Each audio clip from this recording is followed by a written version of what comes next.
السلام علیکم ناظرین، آج کی اس ویڈیو میں ہم سیدنا عبداللہ بن عمر رضی اللہ تعالیٰ عنہ اور ایک چرواہے کے بارے میں جانیں گے۔ سیدنا عبداللہ بن عمر رضی اللہ تعالیٰ عنہ ایک دن مدینے کے قریب اپنے ساتھیوں کے ساتھ صحرا میں تھے اور بیٹھے کھانا کھا رہے تھے۔ وہاں سے ایک چرواہے کا گزر ہوا۔ ابن عمر رضی اللہ تعالیٰ عنہ نے اسے کھانے کی دعوت دی۔ چرواہے نے کہا، میں نے روزہ رکھا ہوا ہے۔ سیدنا ابن عمر رضی اللہ تعالیٰ عنہ نے حیران ہو کر کہا کہ اتنے شدت کی گرمی ہے اور تم نے روزہ رکھا ہوا اور تم بکریاں بھی چرا رہے ہو۔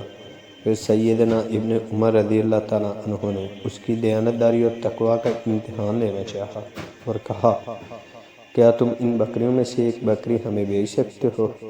ہم تمہیں اس کی قیمت بھی دیں گے اور کچھ گوشت بھی دیں گے جسے تم اپنا روزہ افطار کر سکتے ہو۔ چرواہا بولا، یہ میری بکریاں نہیں ہیں، یہ میرے مالک کی بکریاں ہیں۔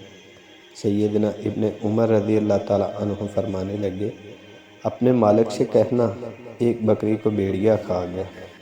چرواہا غصے میں اپنی انگلی آسمان کی طرف کر کے یہ کہتے ہوئے چل دیا، پھر اللہ کہاں ہے؟